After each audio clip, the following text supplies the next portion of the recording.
Okay, good evening and welcome to episode 2 of Kill the Cast. As promised, we will be talking about the silver case. We're going to go down the line and get through as many of the cases as we can.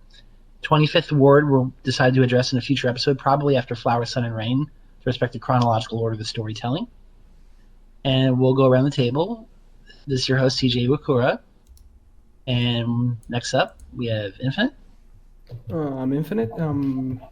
Yeah, I've been here since the first episode. It's only the second one, but I think I'll be here for the long run. So, yeah. And we have our resident techie, Quill. Hello, I'm Quill. I'm gonna just quickly plug in, since it's a silver case. I'm gonna plug in the videos I'm currently making about it. It's the dual playthrough of the PS1 version and the PC version. So if you want to watch that, go to my channel. It's Quill. I'll be in the comments of the video if it's on YouTube. Yeah, that's it. Very impressive effort. And we have a new guest. We have JohnnyJ, our resident hotel manager, who's totally not Edo McAllister. Yeah, definitely not. Just don't look too deep into that. I'll probably be on some of the episodes, not on some of the others. So yeah. So yeah, for the unfamiliar, the Silver Case was originally released in the late 90s for the PlayStation 1. It was Suda51's first game with Grasshopper Manufacture after he left Human Entertainment, and it was the first game he felt like he had complete creative control over, so in true Suda51 fashion, that meant all bets were off. It's coming hot off the heels of his Syndrome games, which while he did enjoy making them, he felt like they weren't fully his games. So as a start into that, he does what any creator would, and he decides to kill the past of his Syndrome games. We start out on a moonlight road. A detective is driving along, and then he finds a man in the road holding a head in his hands. That's how we get introduced into the world of the Silver Case. And it's a pretty great introduction, I gotta say. The Silver Case was not my first Suda game. I played No More Heroes before that, but the opening to the Silver Case kind of blew me away. I don't know what I was expecting, but the music and the 3D models and stuff, it pulls out its multimedia format like immediately, and I think that's a great first impression because it's not like a regular dry visual novel. It's going to be doing a lot of stuff at once. And the controls for me were really like, it was tough to get a hang of it in the beginning, but you kind of I don't know how to explain this, but it becomes a muscle memory that whenever you replay the game, you know what to do. You know how to do it fast. Yeah, and I remember when I actually started the game, I don't like visual novels, I never did. And when I saw like you can walk around and stuff, I was like, oh, this is gonna be good, finally. I'm not gonna look at images all day. Absolutely. And we should probably mention that the Silver Case uses a system that Suda calls the film window, which basically throughout every chapter there is kind of a big backdrop of themes and images and text, and whenever things of importance happen, you'll get a little square window either showing a scene, a map, some form of media that applies to the current situation. And it could be artwork, it could be a 3D render, it could be a map, it could be anime, it could be a live action movie. It felt like whatever he felt was the most appropriate way to tell that part of the story, he said, we'll do that. And it's kind of like genius in a way, due to how it's basically an excuse to run the game at a lower resolution, so it doesn't. Oh yeah, absolutely. You can tell we got a small team. We don't have much money. How can we use our team to the fullest? And he had some brilliant artwork, so they let the artwork tell a lot of the story. Yeah, and that is one of the pretty impressive things about this, especially for a visual novel that's not massive on budget. The sheer amount of different artwork is pretty insane. There are some reused areas, but considering the length of the game, there aren't a ton of reused areas. And whenever there's usually a few different kinds of images that you're shown, but whenever there's like a full scene image, it's unique, and that brings a lot to the game. A lot of visual novels have a fatigue that sets in where you're getting used to the new assets, and this one really never gives you time to have that. And even with the regular models, not models, but like the portraits, you kind of get more than one portrait a lot of the time, specifically with like Transmitter and Placebo. You get two different kind of portraits. One where how it looks in the real world, and one how it looks in like Tokyo's eyes, which I absolutely love. Like how he looks like a complete nerd on Transmitter, but he looks like this cool ass guy in Placebo. That's how he sees himself.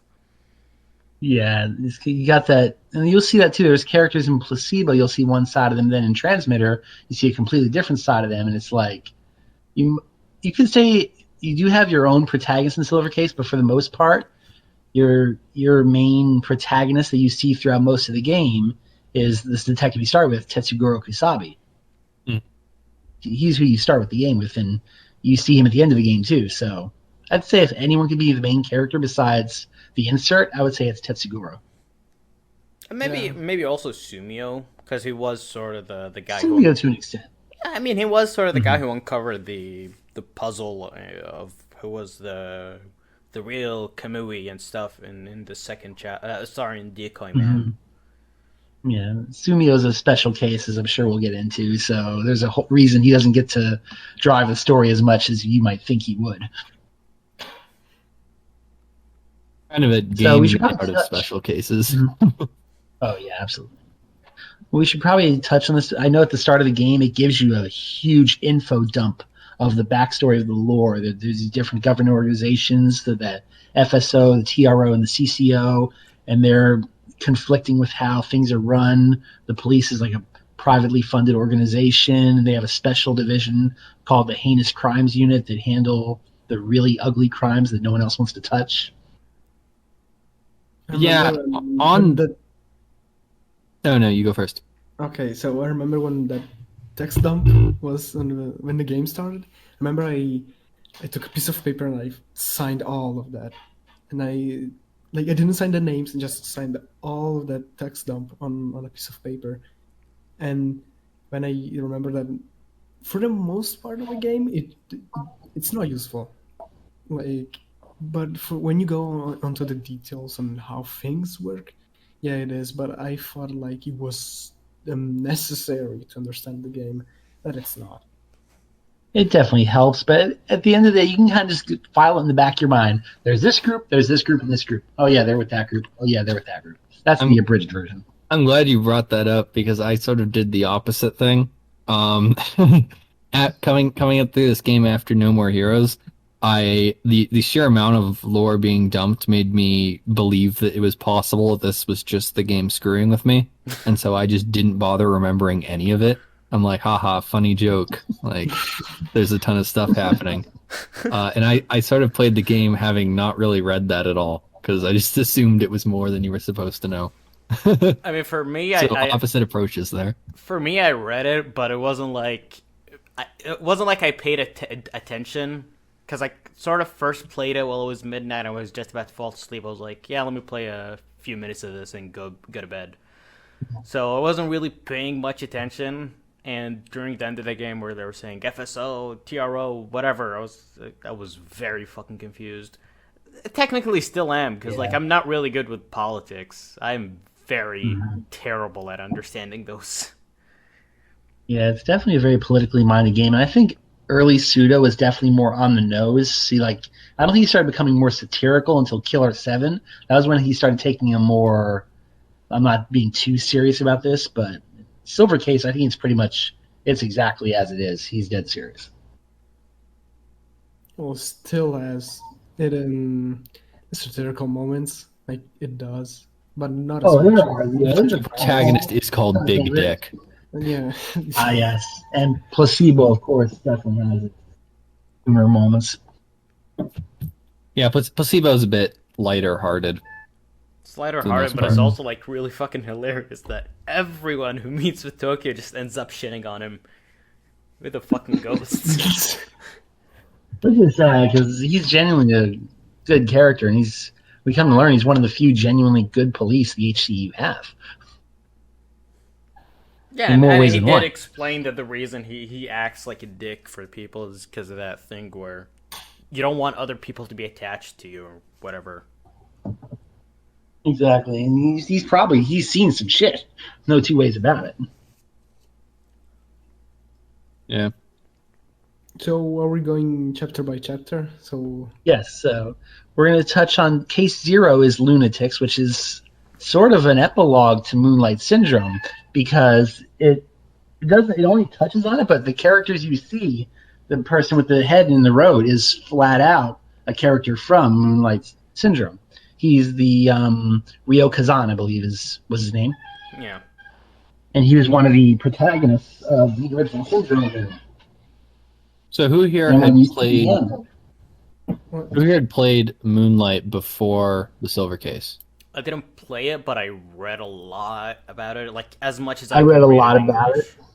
Because I went to Paradise Hotel, which is the most thorough bit you can find on it. Yep. Usually I think it's with, like, to this day. Usually with like non-translated games, what I do is I'd open up my phone and just like open the Google Translate and the camera thing and just like translate it line by line. But the issue that works in games that are not visual novels. Well, it sometimes works with visual novels, but the biggest issue with that one is the fact that it was really pixelated because PS1. So Google was having a freaking fit, didn't know what to do. So I just like immediately gave up. I started reading whatever I can about the characters and the story and whatever. So I got like a slight gist of the idea from Moonlight Syndrome, but not really that full. So, since full disclosure, there is a pending translation of Moonlight Syndrome, so I'm going to try to keep this vague, but I've read the Paradise Hotel synopsis of Moonlight Syndrome, and there's only a little chunk of it you need to know, but basically Ryo Kazan is the younger brother of a character named Kyoko Kazan, and they're very flat out incestuous. Yeah. They love each other romantically. They're very crystal clear about that. And at one point in the game, Kyoko Kazan gets killed due to jealousy from another character, I believe, and Ryo is so obsessed with her that he keeps her head. As you do. And and so that is his sister's head he is holding when you see him in the street. Yeah, and really there's a pattern throughout Case 0 of a kind of disconnection to the rest of the game. And it's not just the Moonlight references. Once you get past the opening there's an entire puzzle sequence that is basically never repeated ever again. It brings up a bunch of mechanics that are used once. It's kind of fascinating. Now that I think about it, there's the inspect element or whatever, where you have like the book or the gun or whatever.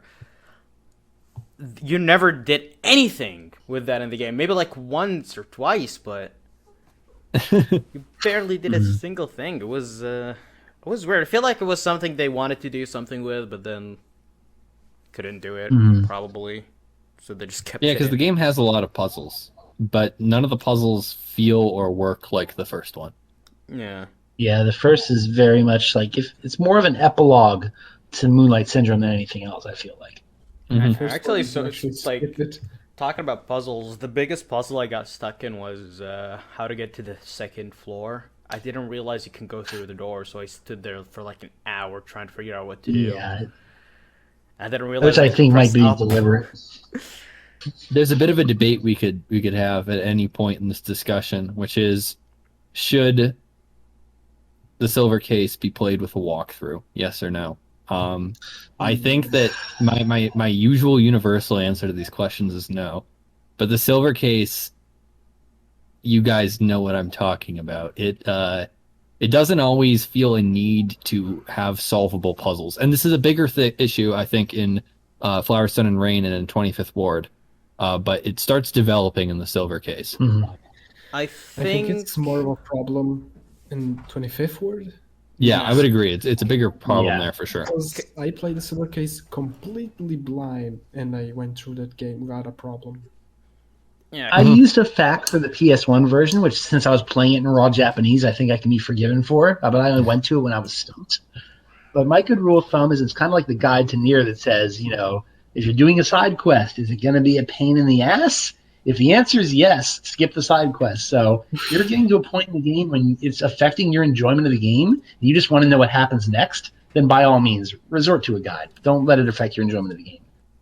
Yeah, that's the tricky I thing, feel like, I guess. yeah, for me, I'm usually like very against guides and stuff because I don't know, I just really hate walkthroughs. But for the silver case, I'm kind of like torn between should people use it, should not. But like with the 25th Ward, I am completely like recommending a guide. It is definitely. Especially everyone knows the hotel puzzle. There are games where you really need a guide. For example, like 25th Ward, maybe a little bit of Flower, Sun, and Rain if you're really, really, really terrible at math, or just don't have the mental capacity. I have less trouble in Flower, Sun, and Rain with the math than I do in knowing where to go. Mm-hmm.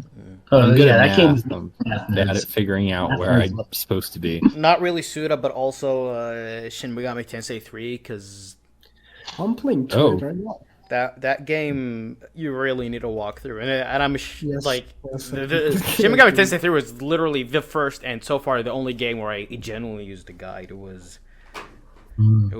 Yeah, I say another non-Suda example that's similar for me is Hotel Dusk, room 215. That one. Oh, that's in the awkward zone that I think Flower, Sun, and Rain is closest to, where 80 to 90% of the game can be done on your own by being a clever boy. But the problem is every so often the game will just put these blocks where your two options are to talk to every single NPC in the game or to look at a guide. I definitely had that. There were times the game when I was walking back and forth between like 3 different rooms, unable to advance the plot, and I couldn't figure out why.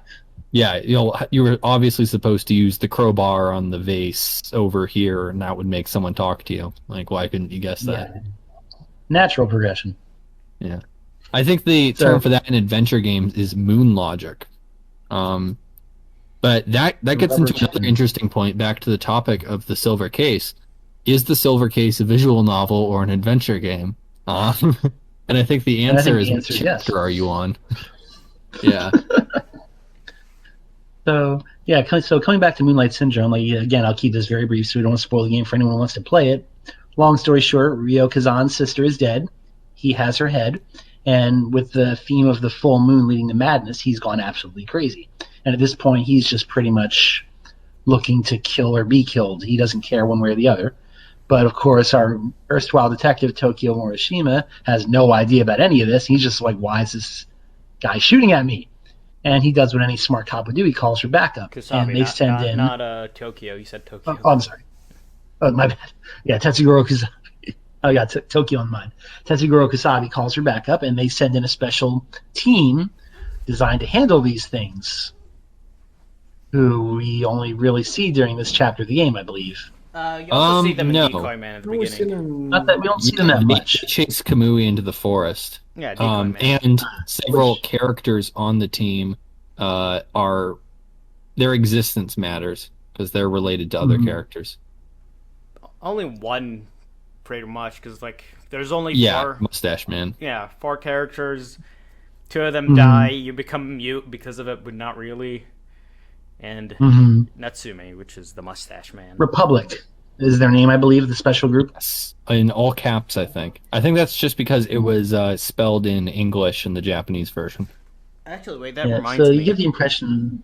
There was, in the Japanese version, the Heinous Crimes unit was named something else. Oh.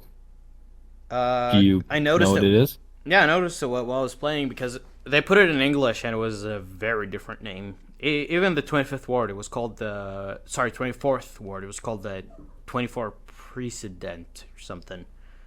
Oh, the 24 Precincts or something like that? Wait, let me pull it up quickly. Yeah, you see it in the PS1 version when you go to their little office, it tells you what they're called, but yeah, I think we'll touch on the localization overall, but by and large, all the changes the localization made, I 100% agree with them, and it makes it a more cohesive, readable experience. I think Suda games tend to have famously good localization, and he the guy cares about it a lot on a personal level, as he's talked about several times. It's not flawless. There is the infamous American version of Flower, Sun, and Rain, which I think the problem's overstated, but it is a problem. And I think you see that's why after that he became so hands-on with localization, because Possibly.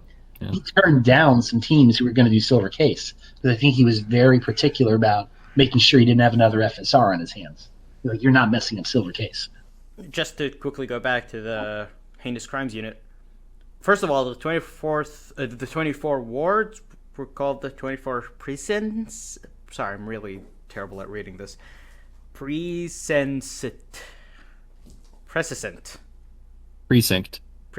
There we go. Sorry, Yeah. I'm really dumb. Don't worry. And the heinous Weird crimes word. unit was called Felonious Department 1.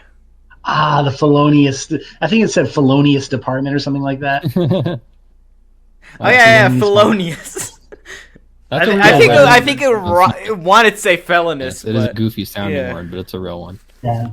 But I think I recall at one point in the PS1 version, when you go to their little offices, it even flash the most. It says the felonious crimes unit or something like that. That So yeah, it's I don't know. But- It depends on your position. That could be seen as a worse name. I mean, felonies are a real life thing. They're not very exciting.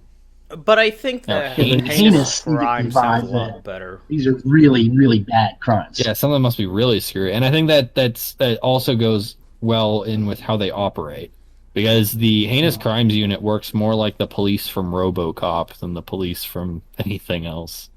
It's not as insane as it gets in the 25th Ward, of course, where they're basically just mercenaries. But Yeah. Still You get the very impression that violent. HCU isn't the most well organized team, considering you have an episode where they just pay money to watch a live stream of a cam girl to try to solve a case. That's very great procedure, guys. They're just a bunch of insane people with guns. I will admit the localization for the most part. I feel like it is a great localization. Who was in charge of it?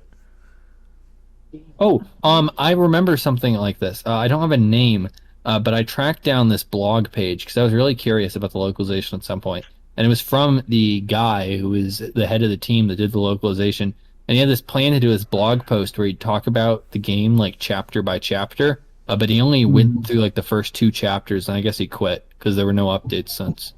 But this was way back when. I think the page was made in like 2011 or something. I'll see if I can find it. Well, let me open this store page on. I believe Playism posted those. Possible.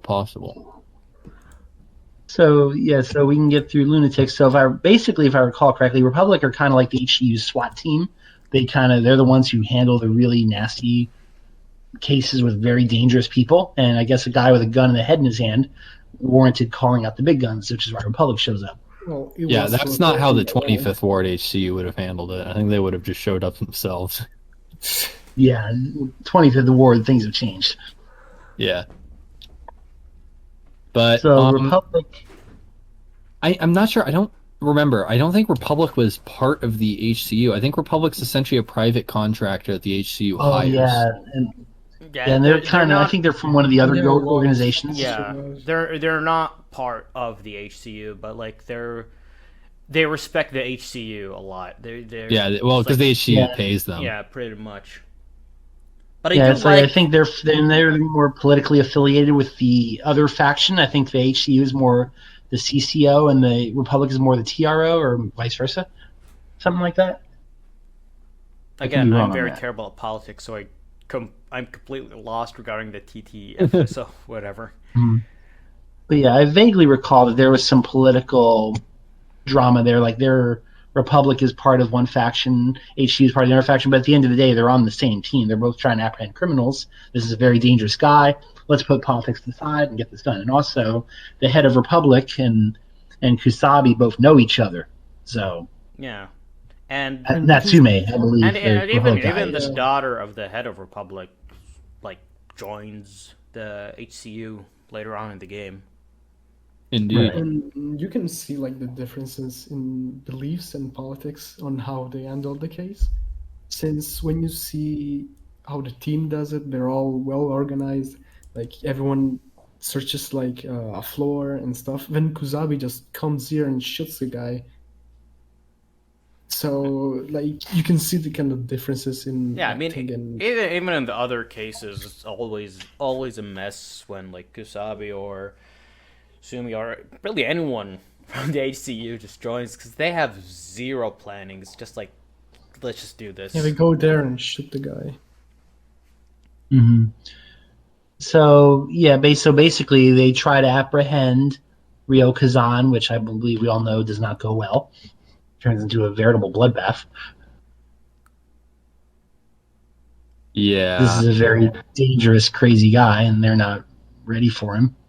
But it could also be because he's not entirely human, is also an implication. Really? Yeah, and that whole the sequence of apprehending him essentially gets repeated later on in the game with the HCU that time.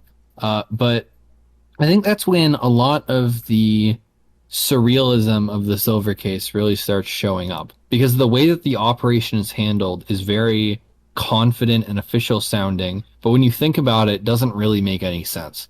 There's this guy, so we're all going to split up and stop communicating with each other. Like, which is very not how SWAT it's teams operate. unprofessional. And It's dangerous. That's not how SWAT teams work. So I believe after this, the series of events, you go up the tower that he ran into called Cauliflower, and you find a woman with a severed head who presumably is his dead sister, Ryoko Kazan. And you find another woman with a gun who's absolutely lost her mind, who is also a Moonlight Syndrome character. And correct me if I'm wrong, I believe it's considered to be Rumi Toba from Moonlight Syndrome, which is another person you briefly encounter. I can't recall exactly who she is, but I think that's who it was. All I know is that there were two women who are from Moonlight Syndrome, and that's about it. I don't really remember their names.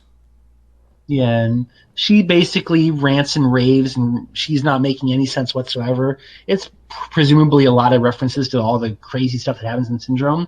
It is not the protagonist from Moonlight Syndrome because, let's just say something happens to her at the end of the game where she's not going to be hanging around the Silver Case anytime soon.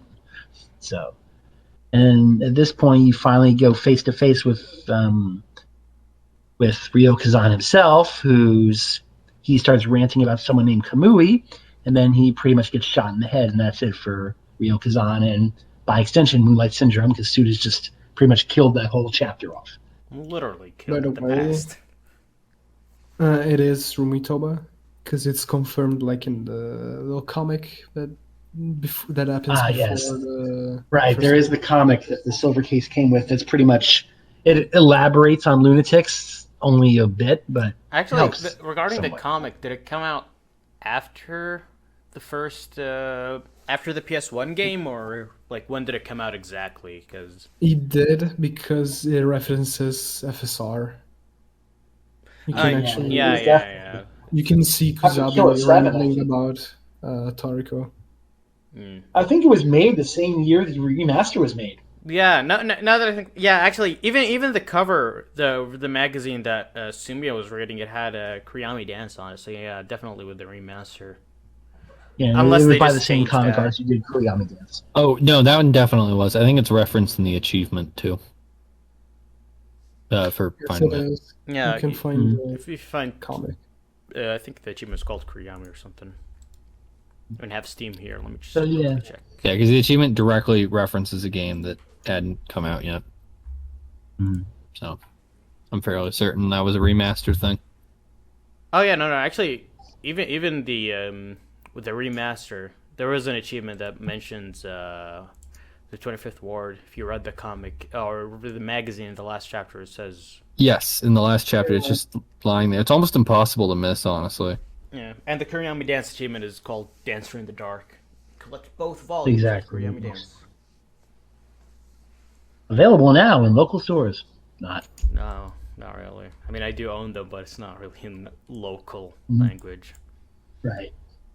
So I believe that more or less wraps up Lunatics. It kind of has that feeling that like you've sort of solved the case, but something much bigger is out there. And when Ryo Kazan dies, he rambles about Kamui and that how the god of chaos has now come into play. And he also says real gamer basically Kusabi has direct interaction with the player which will only increase. And Kusabi's basically like, okay, that happened. Well, I'm going home. Deuces.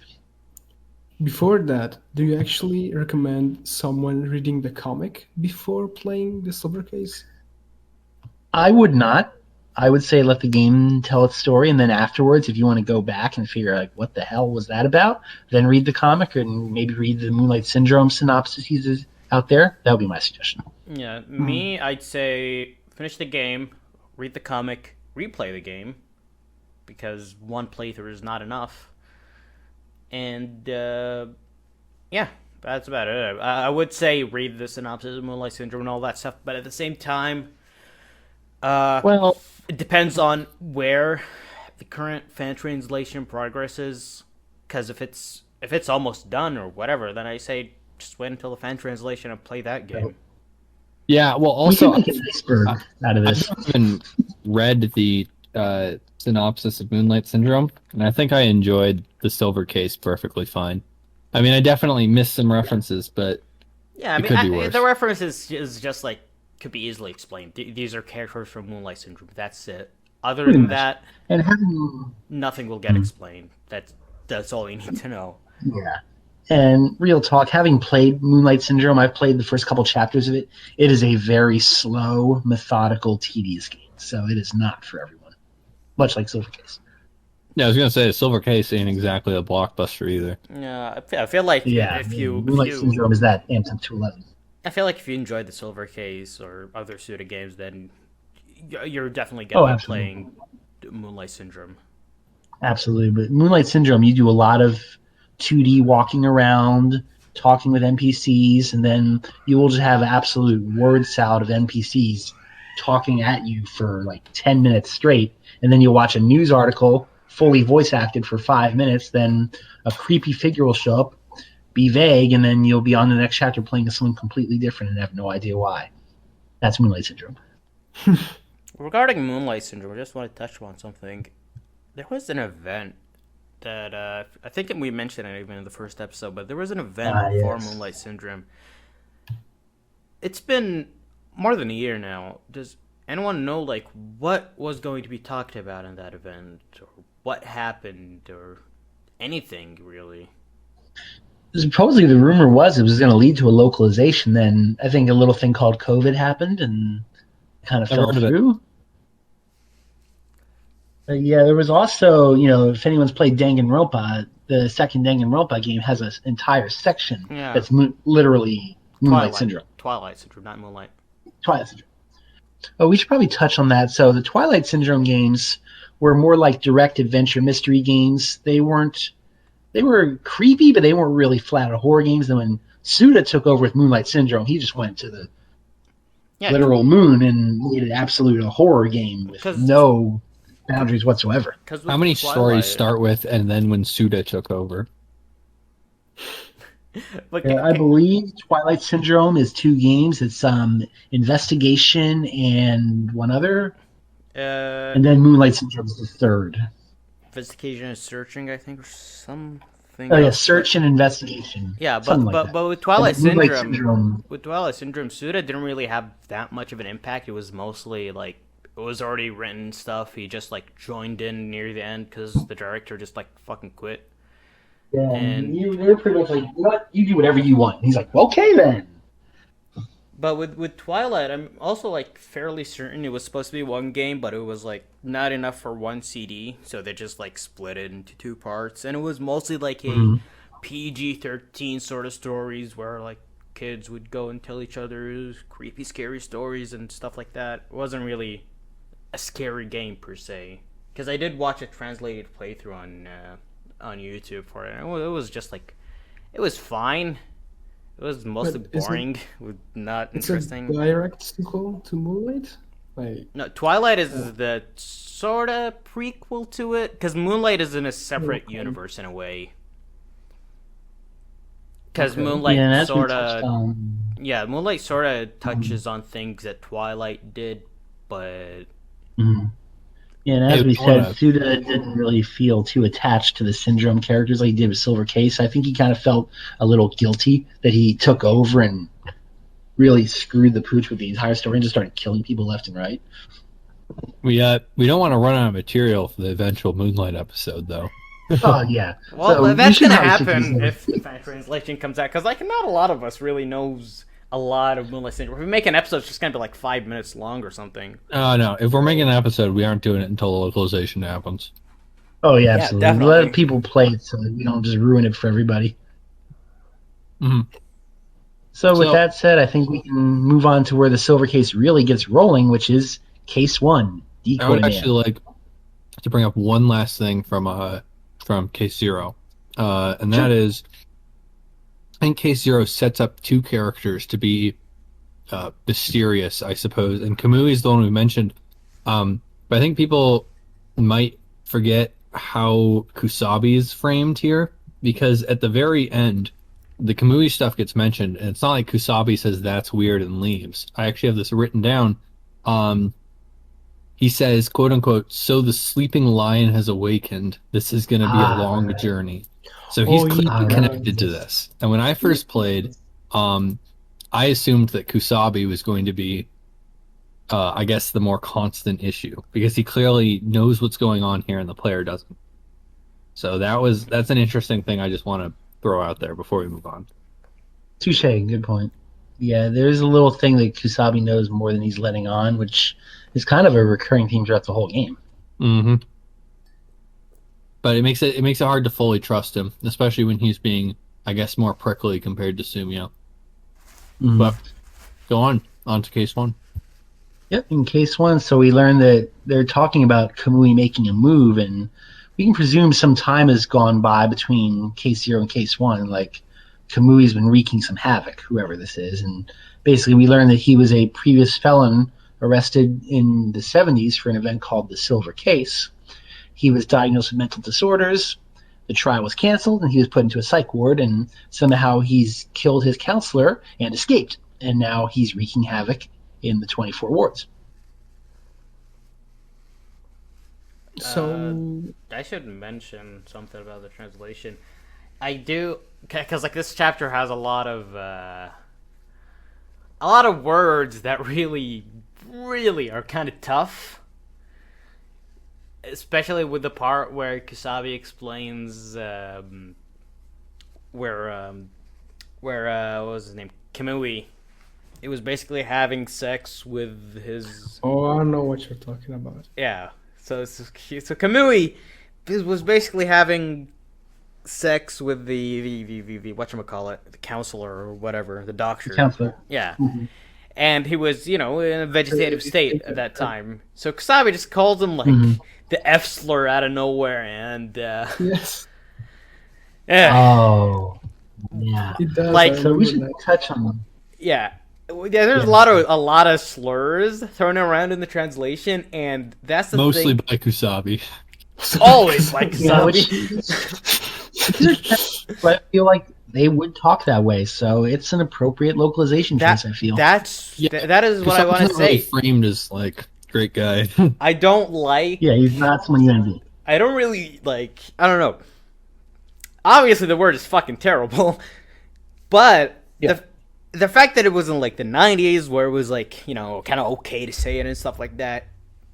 I absolutely adore the translation team for just keeping that in, not trying to touch It was.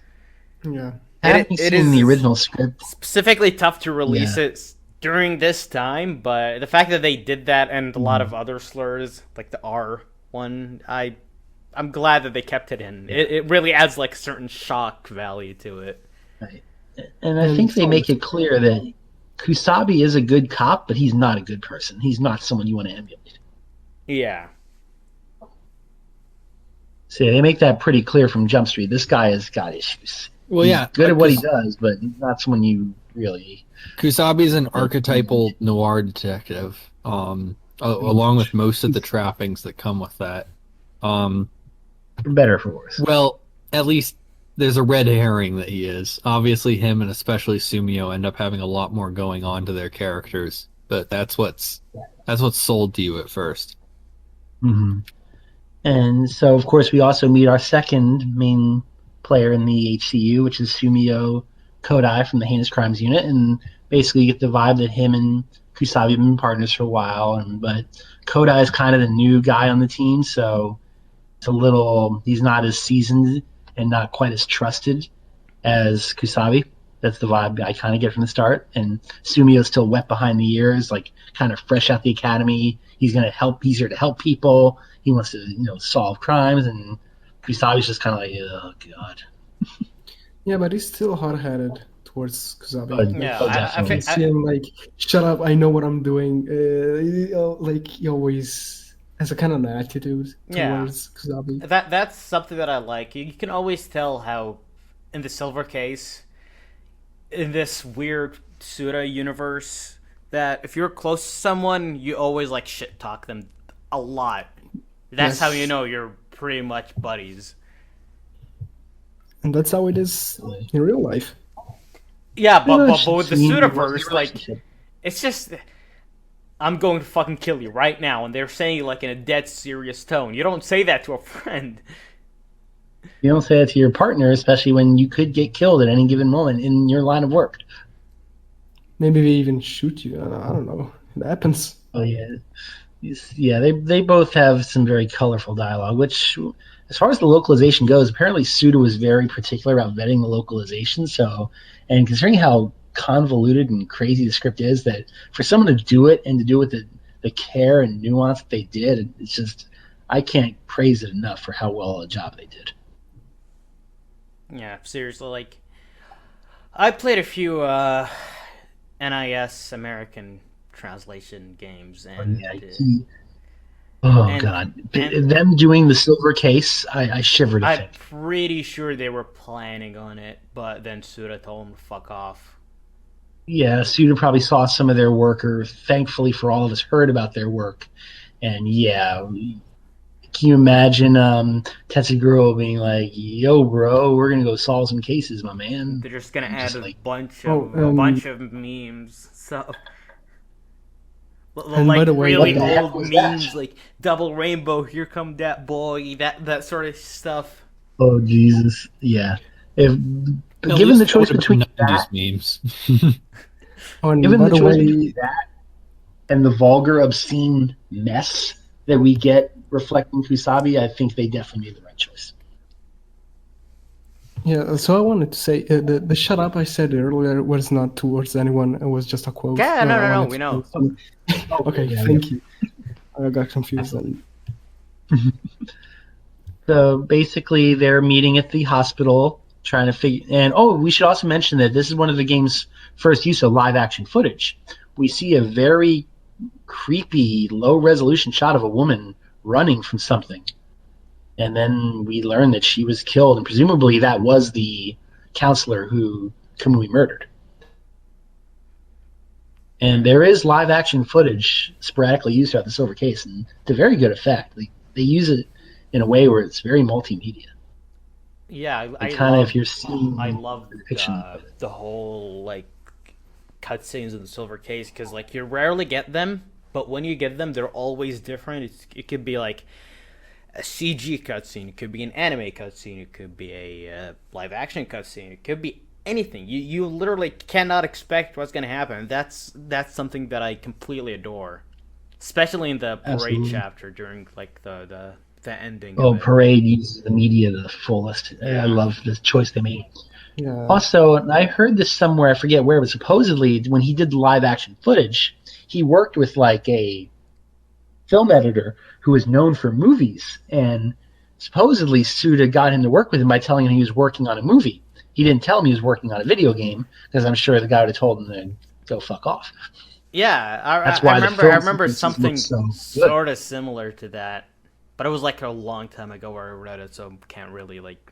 Yeah, so if you notice, the live action sequences look really well done, or like the cinematography and stuff looks wow, like this is really interesting. That's why he got a professional to do it, supposedly. For all 5 minutes of it. For all 5. I mean, he had like a budget of $5. You can't really say much. I think there's only like 2 extended live action sequences. The one in Decoyman is very brief. It's less than a few seconds. Yeah, the only one that is actually like an actual scene was the one where they were talking about Kamui cult or whatever. Yeah, the interviews in Life Cut, and of course there's the aforementioned cam girl. Yeah, Sayaka Bayakin or something like that. I'm which really is really well fucking done terrible on at multiple Japanese levels. names, so I do apologize early on. That's fine. Yes, Sayaka Bayan. I'm not even sure how to pronounce her name. Bane. Even then, I've had like Sayaka. I'm pretty sure it is Sayaka, but she was also mentioned in Flower Center Rain, and even on that game, the translation is also wrong because she was a different name. We should also mention that there was a edit made to the Silver Case. I'm sure we'll touch on this if we get to Kamui Drome. There was an entire scene that was refilmed completely for the remaster. Was it refilmed? Wasn't it just like a different scene that they ended up using? Sayaka Bayan. The original sequence was filmed in the 90s, and then the remaster, they filmed a completely new version. Oh. Well, I haven't reached that part originally yet, so it can't be too sure. Yeah, originally, we'll touch on it when we get there, but originally they used one version, and then when it came out, it briefly had the original version, then it was patched out with a new version, which is interesting because unless you own the physical version, now you can no longer watch the original version, aside from on YouTube. And you can still the new version looks very Steam has a way for you to go back to old patches and stuff, so if you have a PC version, you can do that. And to touch on the remaster, all in all, pretty good remaster. They added new and different music, which is worth mentioning. But since there's the option to use the old stuff, I don't think that made anyone upset. And the new stuff's pretty great.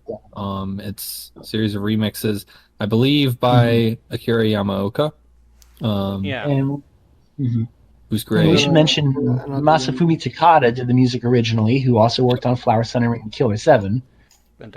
Yep. But for whatever reason, he no longer works at Grasshopper, so I think he's still on good terms with them, but he just no longer works with them. If I recall correctly, something about him now being too expensive, because he started working on like really, really big budget titles. Like I'm pretty sure he has his own studio too.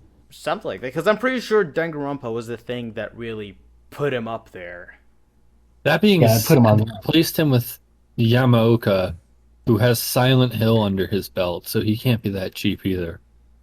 Yeah. And in Placebo, we have Erika Ito. I don't really know what she worked on. Does someone know? Who? Like, Erika Ito is the one who made the remixes for the Placebo chapters. I'm not familiar with the name. I know Jun Fukuda is another Grasshopper mainstay who works on No More Heroes a lot. Yeah. Jun Fukuda is also like the main guy for the sound effects that you hear a lot, like the No More Heroes one, the Killer 7 one. Yeah, and I think he's been with Grasshopper since Silver Case. He's a mainstay. Like he's one of the founders. I could be wrong. I believe I've heard that he was there from like Jump. Same with the artist. The artist who did the Silver Case. Yeah. I'm sure someone remembers his name. It's escaping me at the moment. Sure. I actually have a collection. I have his portfolio works, but the name's escaping me right now. But he's great. He also, of course, did Flower, Sun, and Rain. Takashi Miyamoto. So this Erika Ito, I think the first game she worked on was the Silver Case. And then she went on to do Ninjala and Let It Die. Oh. There was another musician that was also in Ninjala that was from Grasshopper, although I'm not sure who. I don't know if it's a composer or someone else, but there was some Grasshopper thing in Ninjala. Right. So we'll come back to Decoyman since we're kind of Silver Case goes all over the place, so there's a lot we can talk about. But I'd say overall, Decoyman is, in my opinion, the most straightforward chapter in the game, and in a lot of ways, I think it's one of the best ones. It's very straightforward. It has a good arc. It has a very good ending. It's more of just a straightforward investigative murder mystery. You're on the heels of Kamui, trying to figure out who's killing all these people and why, and at the end, you kind of do manage to solve the mystery, sort of. Yeah, that's kind of it. That's it, like, for Decoyman. And I'll say, Decoyman does use a very good point in the medium when I believe you're examining an empty mall, and you have to look up, and you see a body falling from the ceiling right into the frame, which is so well done. It is really well done, but it's also like one of the few moments where you actually have to use the look up. There's a running trend of mechanics that get used once. Yeah, pretty much. Yeah, but and I well can just done. visualize Suda in the studio. Like, hey, I'd like the character to do this. Like, well, okay, but he doesn't do that anywhere else. Well, we need him to do it here. Oh man, it's a really great chapter. And absolutely, I love the union. The mall setting will always like stick with me. It's such a memorable place. Especially, it's also, we should include that this is the first time that you get introduced to Tokyo. You just see him. Yes. Looking like you find him. Doofus. You find him briefly in like you encounter him in like briefly, and he makes a couple remarks. I don't think I think he only just says Kamui. I don't know if he says anything else. No, he only says Kamui. He's like, oh, who's that? Okay. Actually, and then from the mall. And then you also meet another major player in Decoyman, a woman by the name of Ayame Shimohira, who used to work with Kamui. And you rescue her, I believe, if memory serves. Well, you don't rescue her per se. Oh no, I recall. It's it's you rescue. At this point, I think we should really just delve into spoilers, and that's like. So basically, long story short, we learn that she's working with Kamui, and she kind of has a Stockholm syndrome thing going, where she's in love with Kamui. But Kamui is completely in a vegetative state, and he can't do anything. So she's just like doing the killings because, sort of revenge and jealousy, because she's killing the people who Kamui who had a child with Kamui, the sheltered kids and all that. And yes, and the shelter kids, which I'm sure anyone who's played FSR is like, whoa, oh wait, now we're getting interesting. I was only name dropped once in FSR, that's it. But still, then you've never played Silver Case, but like, what's this? And if you played Silver Case, you're like, oh, and then it's never mentioned again. So, and we learned that Kamui was raised under this shelter kid program as well. And he was part of this experiment to, I believe, like they're kind of like trying to. Did they mention what they're trying to make them into? Are they trying to make them into like mercenaries for the government? I believe. Yeah, something like that. Basically, killing machines who feel no remorse and can kill anything. With a sleeper agent type of thing. Pretty much, and it failed instantly. Yeah, it's like kind of vaguely. I don't think they touch on it too much. No, they did sort of just mention that they keep putting silver eyes in kids and the silver eyes, which is another. Whenever there's a hit, they're kind of doing two things at once. They're trying to figure out how to get the silver eyes to work properly, and they're trying to make this cell of sleeper agents. Yeah, and the sleeper agent thing didn't work, but just in case, they also made the Ayame, which is like Kamui, but Rule 63 version of him. Where it's basically like something that's stronger than Kamui, just in case Kamui like messes up or goes rogue or something. But can we talk about Sundays? Since we're on the Kamui topic, can we talk about Sundays? Like, what's this deal? Like, he appears in the intro of the Silver Case, and that's it. Like, you see him in FSR. Oh, like, Sundance, yes. So apparently, definitely cut. Yeah, I think one of the guides, if you look at the character guide, it mentions that Sundance works for one of the organizations. I believe he works for the HCO or the CCO as a hitman. Wait, I can actually... Yeah, looking at it. I have it on. Let me just open it. Oh,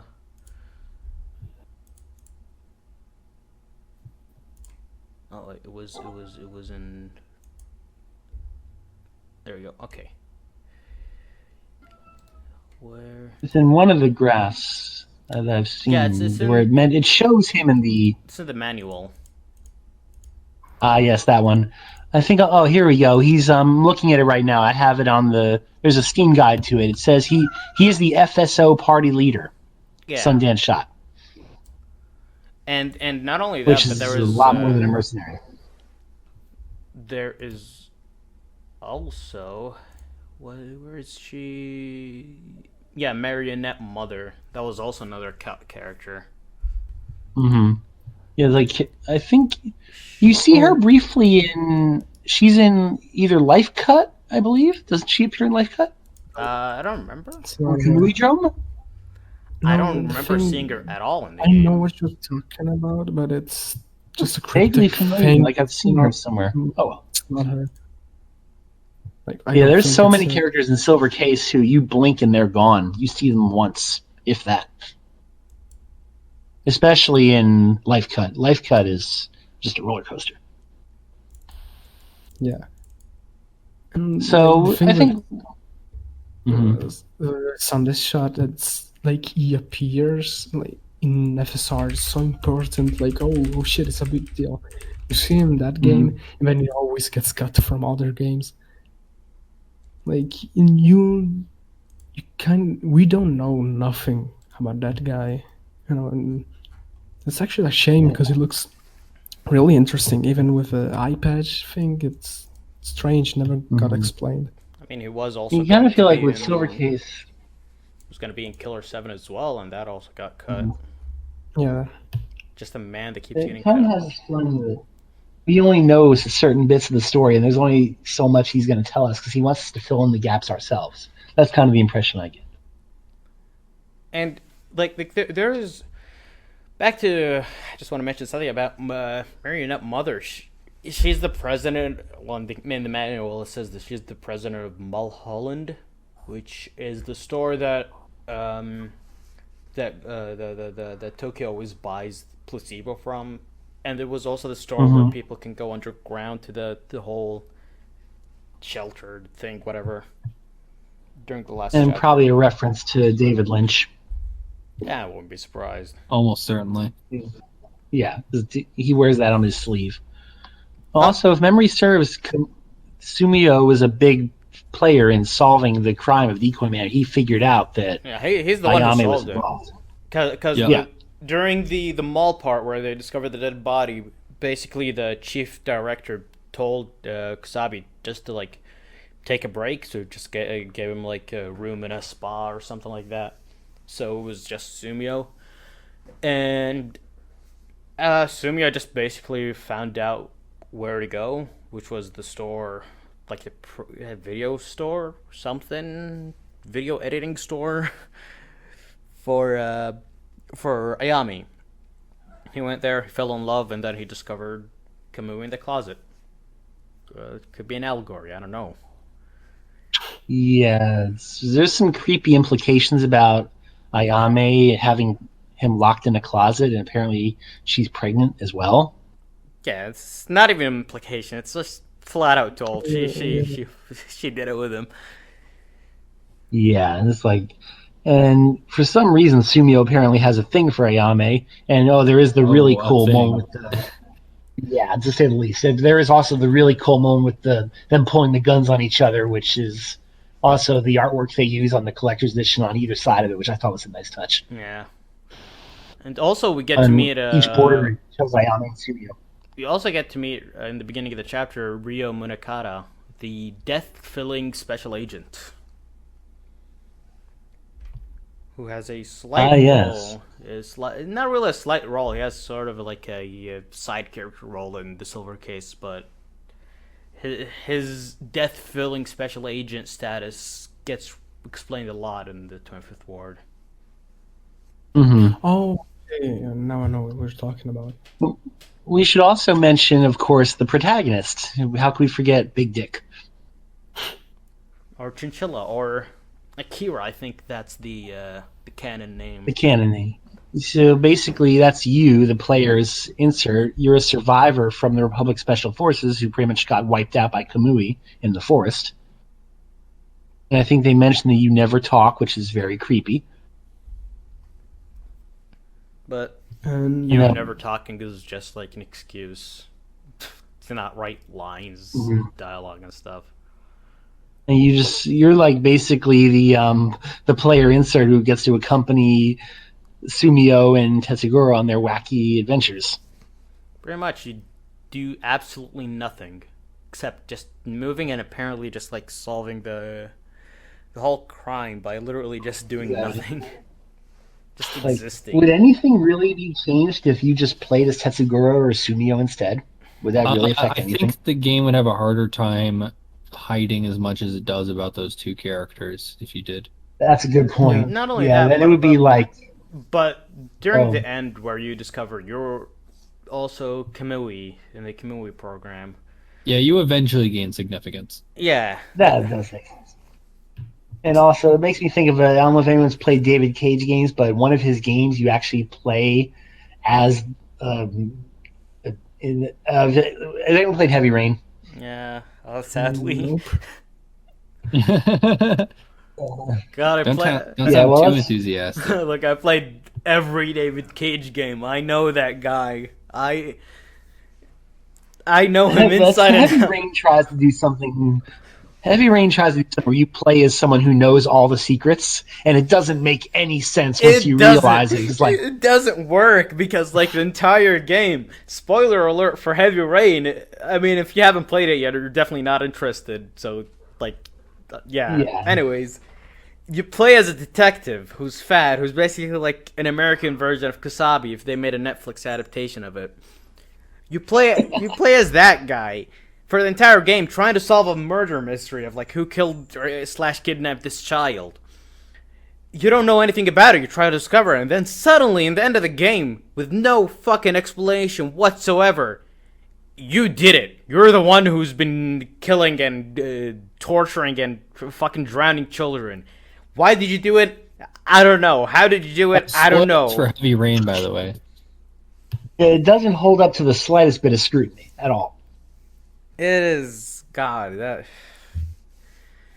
David Cage's games are a gem. I definitely recommend playing them due to how fucking insane they are and how bad they. If there's a good indication of why playing as Kusabi or Kodai would not work, because you know too much. Yeah. Yep. So I think we've mentioned everything in Decoyman of note. There's a lot of little nuances, so by all means, play the case. We're really touching on it, but then afterwards, if you go in the quote-unquote chronological order, you get to go to Placebo, and you get to see the other side of the story, which is where we're introduced to our other protagonist, Tokyo Morishima, the fan favorite. I'm just going to interrupt quickly. Please, if this is the first time you're listening to this, I beg you, don't do what my friend told me to do. Please, play Transmitter and then Placebo. Transmitter, Placebo. My friend told me to play all of Transmitter and then all of Placebo. No. And that was the worst thing I've ever done in my life. You think that's bad? I did it worse. Oh, don't tell I me played Transmitter, and then I played Transmitter. I decided I didn't want to play Placebo for some reason. I don't know, maybe a worm was eating my brain at the time. And then I played Flower, Sun, and Rain. And then I played the first track in the 25th Ward. And then I played Placebo in the Silver Case. God. And then I played Placebo in the 25th Ward. That's what we're going to need to make. You think on the iceberg the deeper you get into the water, the crazier you are. We need to make like an iceberg for the Silver Case. Like in the very bottom of the iceberg is like you played Twilight Syndrome. Yeah, I actually played both Placebos at the same time on different monitors. Wow. That's why. Or you play, and the very bottom of the iceberg is you're playing 25th Ward on your mobile phone while playing the remake. Speaking of which, I really, really hope that the mobile thing like gets a ROM drop soon or something. Like someone finds it, because I know at least Chapter 3, Chapter 2 was discovered. I'll post all these links in our link we upload it. I'll post a link in the channel as well if anyone's curious. So I have a video. I found this off Nico Duga, I believe, when I was looking for 25th Ward media. It's some of the old mobile soundtrack with images from the game. And you can kind of see the foundation that would later become the remake. And it's interesting to see the very, very interesting stuff that carried over. Like even if it's Japanese, a lot of Suda games that I play are always like English and Japanese. For example, I played Flower Center Rain on the PS2, not knowing what the hell was going on. I mean, I do know what is going on. I played the game in English first, but yeah, that's big. I played Flower Center Rain. I'm currently playing the Silver Case. I want to play the 25th Ward a lot, but that's not out yet. Or, yeah, technically not out yet.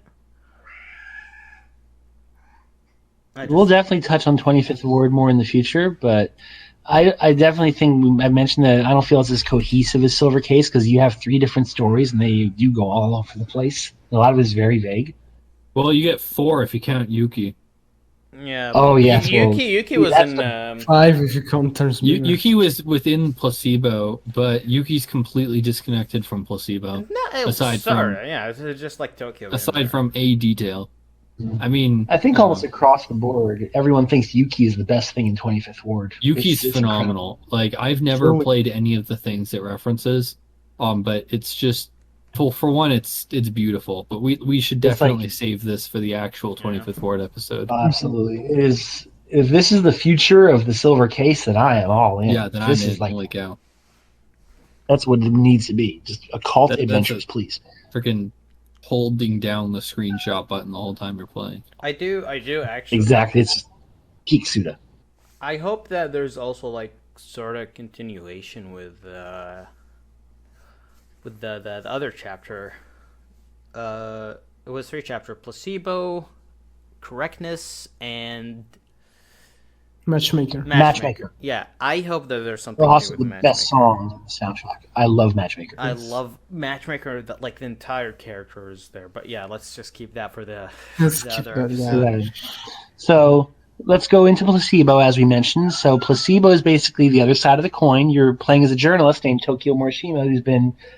He's not a detective. He's not a police officer. He's just he's a journalist on his laptop trying to write a story and solve the mystery. And through basically sheer dogged persistence, internet savvy, and having a turtle, he manages to piece together a lot of what's going on. And he's basically explaining to you, the player, if you're at all confused what had happened, he'll basically say, oh, this, and this is why this happened. I wouldn't say he's internet savvy or tech savvy to begin with. He is very dumb. He does get dunked on, computer-wise. Like, there was a chapter where literally he gets an email saying, hey, this thing is a fucking virus.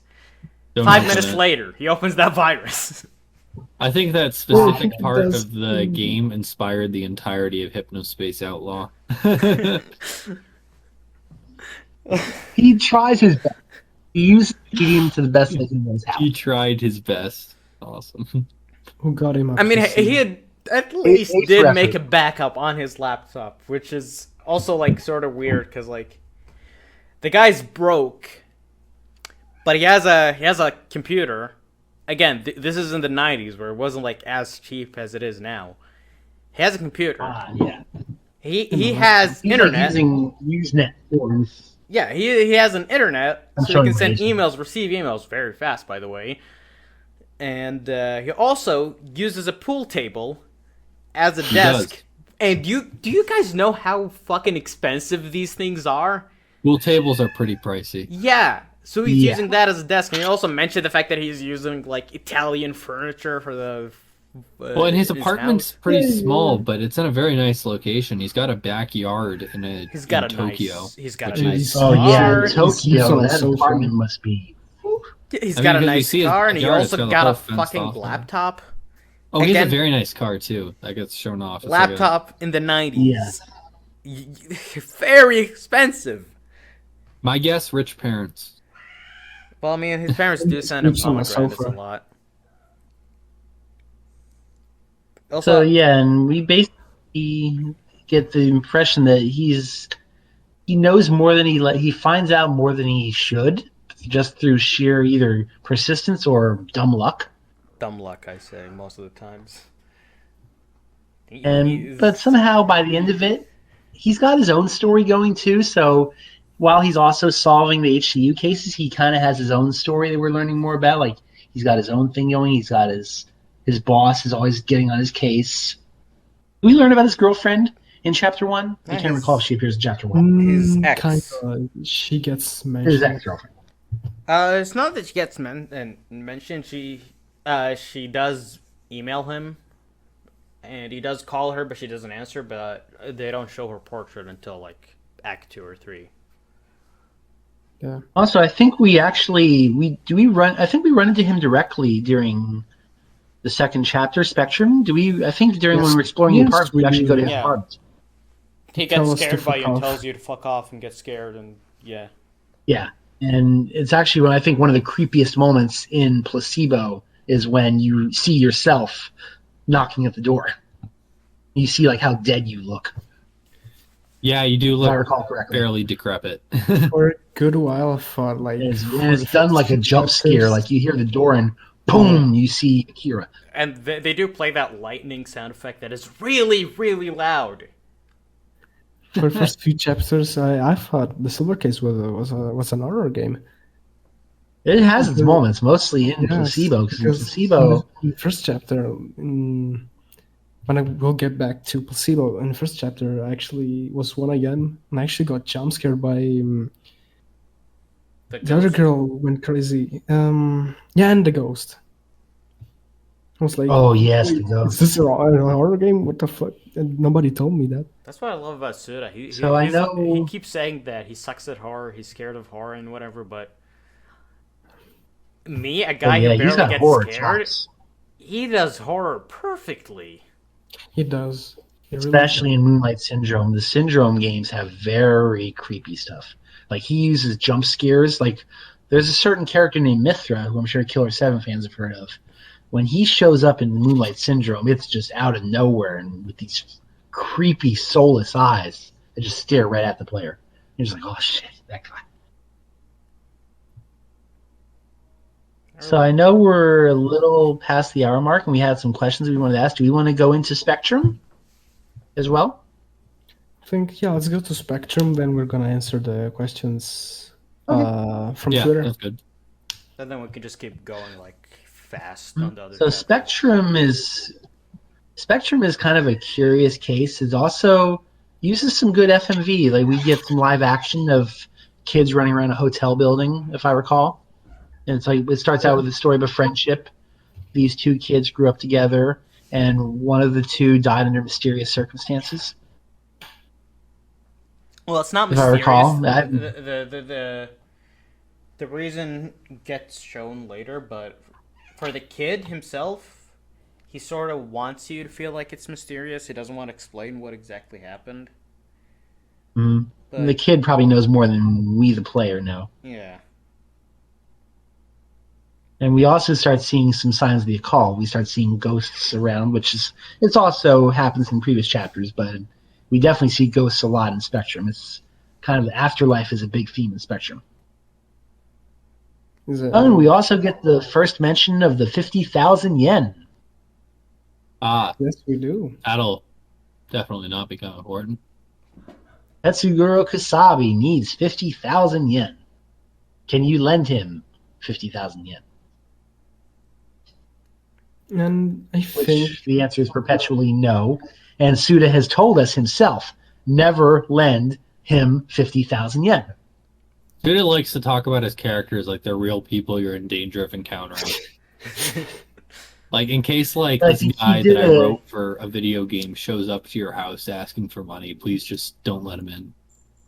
I think Suda did an Ask Me Anything where someone asked him about the 50,000 yen, and he said he would never do it. Never. Yeah, and then the AMA before hers. In the AMA for the Silver Case 2425 for the Switch, someone did say something like that, like, would you give Kusabi 50,000 yen? It's like, no, don't ever. No. You'll never see it again. Precisely. I don't think we ever learn why he wants that money. Speaking of maybe it's for his daughter. And in the beginning, it shows you why he sort of needed that money. He bet it on horse racing, and he lost all of it. Right. At the first. And we should also mention Tetsuro Kusabi does have a daughter. Tetsuguro Kusabi does have a daughter. Yeah. Yes, and she will not be important very much in this game, but going forward. But And she's mentioned in this game, but twice. in this game, it's kind of heavily implied that she's quite young, which will not be the case when we actually see her. Was she? I don't remember her. I remember something like that. I mean, he's talking about her like she's still at home. No, he did mention she's studying abroad. Oh, okay. That's about it. I think that's about it. But it was mentioned like twice. Also, I do apologize for my cat in the background for some reason. It's okay. I think everyone. I think you've probably heard my cat. I think we all have cats here. Yeah. So I don't think anyone objects to that. We'll let them host a podcast. We'll do like a kill the cat episode. That's a bad title. That is a terrible name. We'll think of something less finally horrible. Dog approved podcast. We'll let the cats take over and it'll be an hour of meowing and hissing, I guess. So Spectrum, we have this child who wants us to help him find out what happened to his friend, and it's almost kind of slice of lifey because it takes place in this whole hotel building. Yeah, it does. Apartment building, but it's also like sorry to interrupt, by the way, but like I just want to mention that at the beginning of this chapter, there's also like another guy who died, apparent suicide. So. Right. Yeah. And is this like I'm really happy about? They do not show Kusabi and Sumio as much because they're kind of at this point of the story. We're kind of like. Yeah, you're kind of off doing your own thing, I guess you could say. I mean, like the duo is more like I don't know how to say it, but like they're the funny guys, kind of, especially Kusabi. Like he has a sense of humor and stuff. And since Spectrum is a really sad chapter overall, oh yeah, I'm very kind of much. glad we're not shown as much.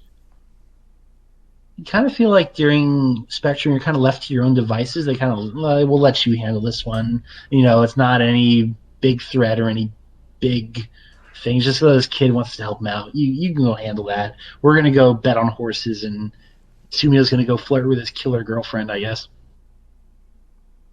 Yeah. Some death row. And of course, we should mention that Sumio still is nursing a crush for the girl that he arrested during Decoyman. Yeah, he's got almost as bad a taste in girls as I do. He's completely obsessed about her. Like he says it to Kusabi. I'm obsessed. To the point where like Kusabi is constantly grills him as like, dude, you're a crush with you're a crush on a killer. You work for the police department. This is not a good look. That is also another thing that I like. That is a lot of people can relate to like crushing on someone who's like the complete opposite of you and stuff. And I'm pretty sure in real life that would be grounds for you getting kicked out of the police force if you revealed that you were crushing on the killer. I mean, at the very least, well, it depends on where the police force is.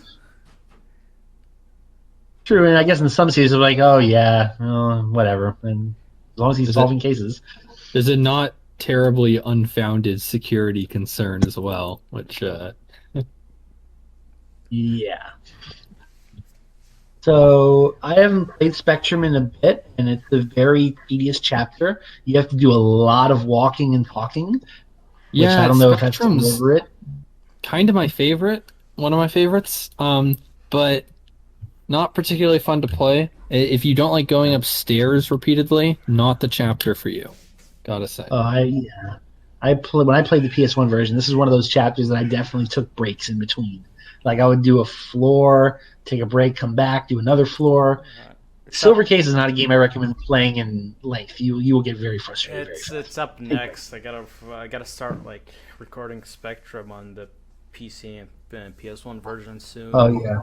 But I just like I had to take a break because like something a lot more important came out, which is Monkey Ball, and I need to finish that first before I can go back to Silver Yes. Case. Monkey. We should do an episode about a Monkey Ball, the deepest Sega lore. I mean, it technically is Sega's extended universe of sorts, because Sega's pretty much universe. Yeah, because you know how Travis Strikes Again is Suda's universe, where there's like characters from other Suda games. Monkey Ball has that. Monkey Ball has Sonic, has Kazuma Kiryu from fucking Yakuza, has Beat, has more Persona. They should have a Dreamcast. You should have Yeah. Kusabi in a monkey ball. Unironically, around, like, I would swearing the whole want time. some Suda character to Oh, be in yeah. that game. Because a I character mean, everyone being a always monkey wants ball, Travis to be the pseudo rep, but a character being a right. monkey ball to me is a lot more exciting than them being in Smash. So maybe we're a gonna Frogman, it's Frog. We're gonna put the third one. We're gonna put the red. Man, Frogmanus was a fucking So- pain to emulate. So coming up to the end of Spectrum, I believe we eventually would find out that there was an adult who was like chasing the kids, I believe, or Yes, he was chasing doing them. them. No, he Yeah. was chasing them. He was chasing the kids, and this caused one of them to have a heart attack and die, And then, if I recall Yes. correctly. And, Yes, and, And the other that's and his slowly surviving revealed. friend, the other kid and his got surviving friend traumatized. feels guilty because if I recall, he left him behind. Mhm. He ran away. They got separated, yeah, and went he into an blames alley. That guy himself for went his friend's straight. death. Yeah, Yeah, Spectrum is also No one of way. the cases that leans the most heavily into it being a detective game. Because that one you Yeah, are you feel start like to a finish detective, solving a full contained case. And it's not like at the end Sumio shows up and just explains everything to you either. It's Yeah, it's Yeah, just you just you. do a lot of walk and talk. And I do like how you get to meet a lot of the world of the Silver Case, where people in the apartment, you get to see how all of them look, how all of them act. Like Mm-hmm. there is world building in that chapter, a lot of it, I'd say. Very subtle. And Yes. and the music choices for that chapter Oh are yeah, I love the music. The perfect. Spectrum has very good music. If I recall, it's that. Am I remembering the theme right? I believe that's you the should sing Spectrum. the whole thing. I think. Oh yes, I know what you're talking. What track you're talking That about. leitmotif kind of. Mhm. Silver Case definitely has a leitmotif. It has that theme music Yes, that kind of cool. plays throughout different Yeah. cases. It does, like in every track. I think you can faintly hear the leitmotif of the main theme. Mhm. Like I Yeah, noticed in my second run. I've got the Silver Case and 25th Ward themes on my MP3 player. I listen to them Yeah, pretty I imported constantly. them to my Spotify. They do a so really I good listen to job them in the car. putting the music to the game. And also, I think we should mention this. We touched on this earlier. Silver Case did have a very small team. Suda wrote the transmitter chapters. I can't recall the other writer's name. Did the placebo Oh chapters? no, man, he's so underappreciated though. He is. And Masafumi Takada And did all the music. The saddest part Yeah. about the Takashi Miyamoto did placebo all the writer art. is that like he's a lot of people's favorite writer for those chapters, and like almost no one remembers his name. Well, Ooka, I believe. Yes, Masami with two O's. Ooka, am I correct? Ooka. I know it's Ooka. I can't remember the first name. It might be Masami. Oh, And I think there was a programmer. There was a programmer who did all the programming, and that was I would pretty much assume it. so, since the game is programmed. Like it was like a 5 or 6 person team. Yeah, and tops. I think It was- ASCII were sort of like they funded a little. Yeah, they bit were of it. involved. Their logo shows he had up. and he The had logo shows freelance up. work. Like he had And I remember them talk. I remember Suda mentioning the fact that they were also like sort of in charge of marketing. But I don't know if I think it's mostly because Suda had a good relationship with them, and he just went up to them and said that he needed their help for their first game, and they said sure.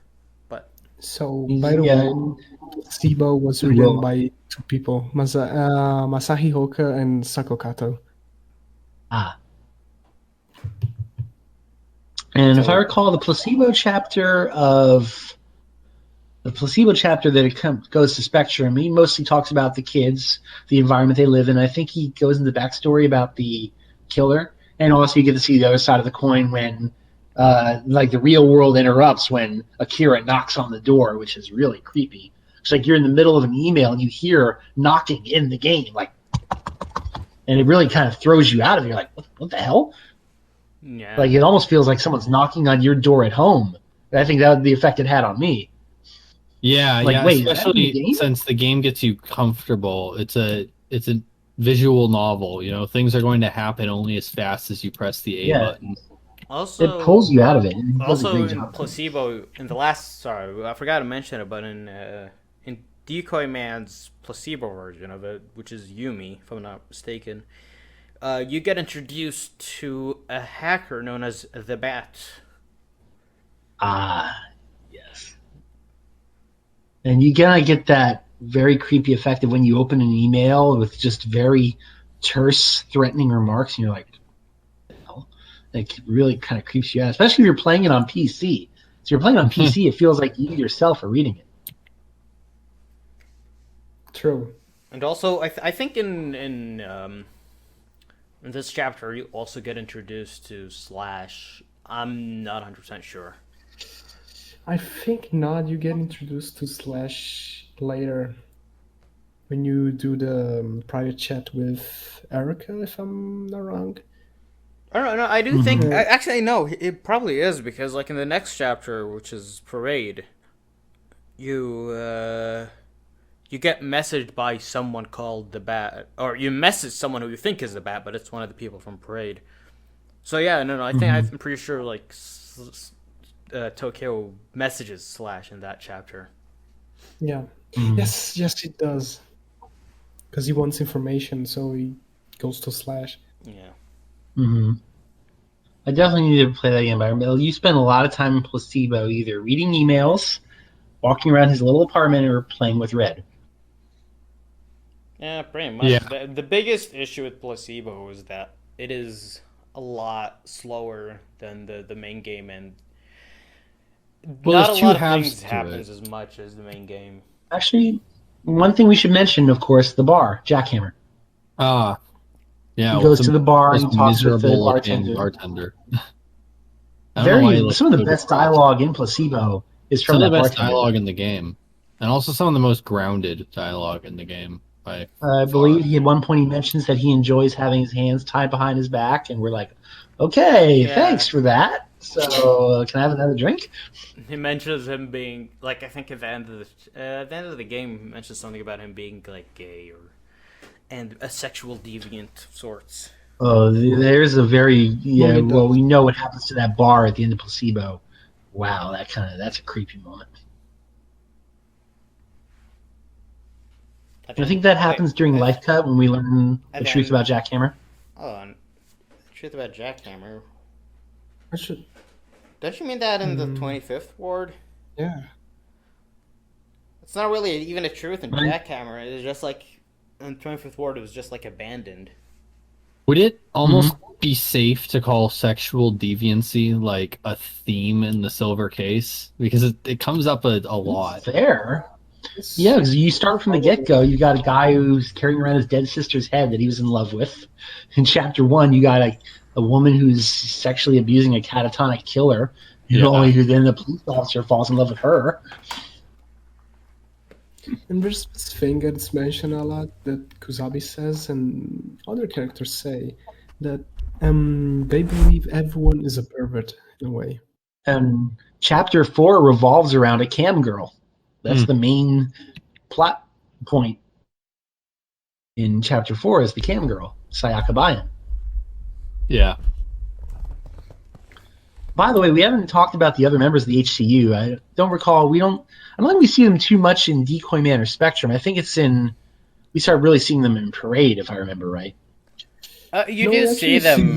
They do get introduced in Decoyman, but like not that much. Yeah, there's other, of course, it's not just Sumio and Tetsuguro. We also meet, the head of it is Shinji Kotobuki, the chief, who's been a partner of Kusabi for a long time. Morichike Nakatagawa, who's kind of a weird guy, to say the least. And Kiyoshi Morikawa, another veteran. Kind of looks like a cool cat, doesn't. And of course, the only woman in the HCU, Chizuru Hachizuka, very calm and composed, and makes you wonder until she very suddenly is quite different. Oh yeah, which she pulls a 180 I for one was not expecting. Me neither. I'm not sure how I felt about it either, to be honest. Yeah, it was an interesting scene. I mean, it's not unusual, but it still kind of fell out of left field. So I think we all know people who are one way at work, and then when they're not at work, they're completely different people. So maybe it's his take on that. Probably. I don't know. It's she's a weird character. I mean, again, we were all talking about Everybody needs spoilers. she weird. So Chizuru did explain that she was one of the original Ayamis. Yeah, which well, we'll touch on later. So yeah. So I understand why the 180 thing happened. Makes sense. Yeah, well, with the events of Life Cut, when pretty much the house of cards comes tumbling down, yeah.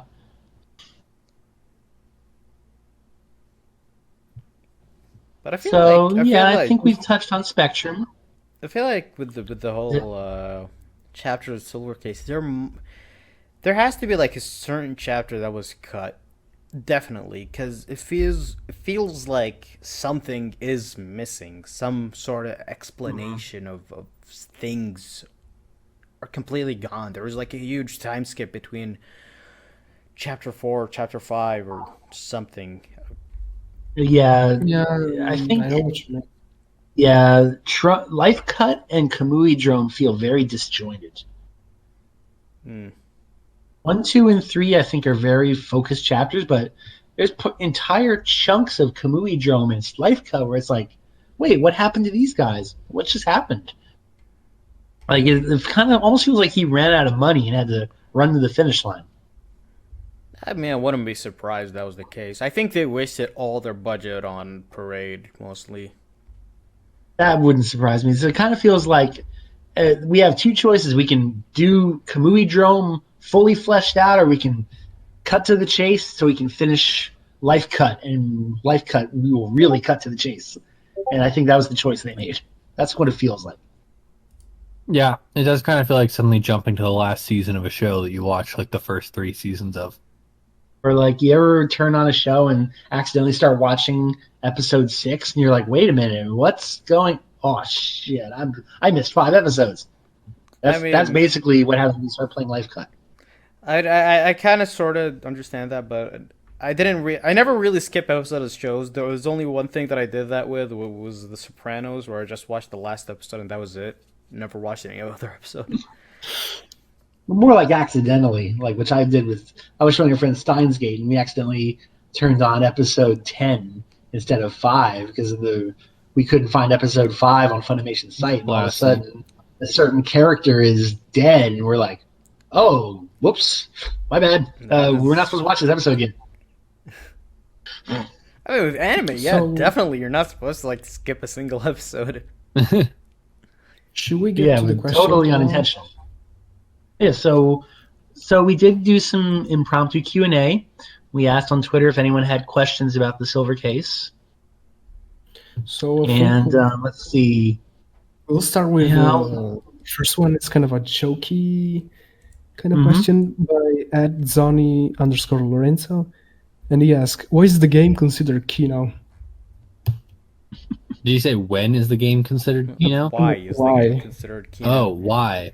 Okay, well, I mean, I think we've kind of expressed a lot of that. The game, the game very uniquely and compellingly presents its world. I'm gonna be a little honest here. I don't think the silver case says anything that's that profound, but the way in which it expresses everything that it does is intensely interesting. Like, even if the game was saying an incredibly simple message, it's the way it's saying it is, you can't take your eyes off of it. Yeah, it feels very personal. And he really did the groundwork. He went to great lengths to flesh out the world and the characters and make them feel like real people that are involved in this twisted little world of his. Yeah, for me, I feel like it is Kino because, like, well, first thing, the music. And how it really predicted a lot of things that, again, this game came out in the 90s, and you play it now, and it's still, like, you get sort of the same experience because what it tells you hasn't changed in these years.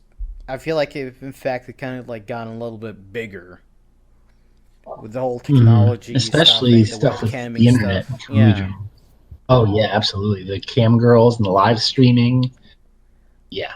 The idol thing, like that aged perfectly. Yep. And the whole writing, just like it always grips you, even if you're not a fan of like visual novels. I know a lot of people who don't like visual novels, but they're in love with this game, and I completely That's understand me. that. Yeah. That's me. It's the visual novel for people who don't like visual novels. Pretty much. I've only played 2 visual novels. This and Danganronpa. That's about it. I'm really not a fan of the whole genre, but I I like really visual novels, but I admit most of them tend to really, really need editing, and they tend to I really like just. experimental visual novels. I actually recently played a very neat one. It's called let's see, what was it called? it's like AI the um, Somnium Files or something. Somnium Files? no, For no, no, no, no. I mean like crazy experimental. 428 Milk Shibuya. inside a bag of milk. Okay. I think I've heard of that. Yeah, it's on Steam. It's about following a girl around who has schizophrenia, basically. Ugh. And that takes advantage of one of the aspects of visual novels that is without having to have stuff like gameplay, you have infinite creative potential in how you tell Oh, a absolutely. story. Which I think most that visual novels don't take advantage of that. 79 not at all. cents. Most visual novels, they seem like an excuse for the author to just write as much as he wants without any check whatsoever, which I don't think is the right avenue to take. Yeah, no, I think a visual novel is a novel with more options. It's a book with more ways to tell the story.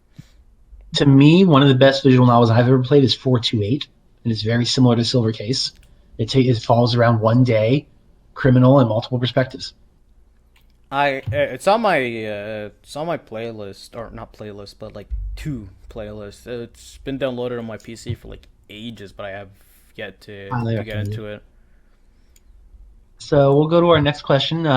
Alexius Y, I believe was the next one. He asked if was Silver Case everything you expected after years of waiting for a translation, which I think we also answered. Well, Absolutely. years of waiting is not what I would say, because the only Suda games I played were like before I knew about the Suda verse and all that stuff was only like No More Heroes, and that's the only thing I knew about Suda. Mhm. I think around like 2018, that's when I really, really decided to like see what else he made, and that's when I really got into Suda.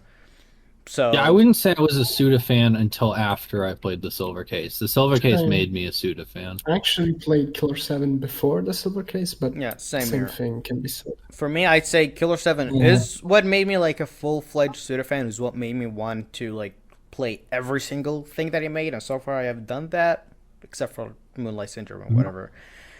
I actually playing them in reverse order. Killer 7 was one of my first 2D games. Then I played Flower, Sun, and Rain when it came out for the DS, and then I Okay. found out about the Silver Case. So I played in complete reverse order.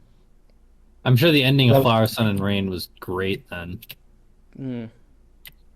But yeah, and I had no idea what it was referencing, but even then, it gave me the desired impression. I was like, "Holy shit, this means something." I don't know what, but this feels like a mega ton. And it turned out not to be. It's just a goofy reference to the 50,000 yen.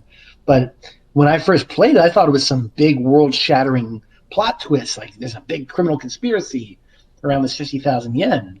Because this guy was disguised the whole time, and it's actually plot not. twist was so good, even if it was not that. So in a big. way, not You're knowing right. about the Silver Case made the ending of Flower, Sun, and Rain more impactful than it needed to be. Actually, I think it would impacted me more. No, it would impact me less if I didn't play the Silver Case before. Because even if it's not this big plot twist, like bigger than the world, it's not personal. It's a personal plot twist, and it's so good.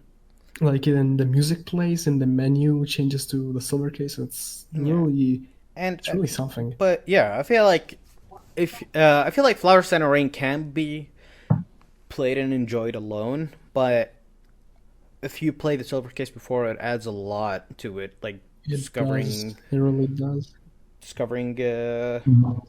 The guy. I don't know if I can spoil or not. I mean, this is like the toughest thing to do in this podcast, is just like not knowing what to spoil or accidentally spoiling and not knowing what to do. We'll talk about it in the FSR episode. Yeah, but Pretty much. regarding if it was everything I expected, After years, no, because I didn't wait for it. It came out. I played it when I wanted to play it, but it is more than I expected. Definitely, and like I mentioned a lot, the fact that they kept in a lot of problematic stuff is something that I really appreciate. Exactly. So we have two questions left, and this one is actually a really good question, so I kind of want to touch on this one. Oh, awesome. Hades KTP asks, what is your theory on how Sumio escaped jail? His charm. The charm. That sounds yeah, that's what Suda said, but I feel like even Suda doesn't know how to escape jail. He's just like making shit up as he goes. I'm going to say is Sumio's a cop. He's very smart. He's very clever. He probably just figured a way out. Maybe he talked to somebody he knows and they helped him out. Yeah. Maybe it was the inspect feature we never got to use. Maybe that opens to itself.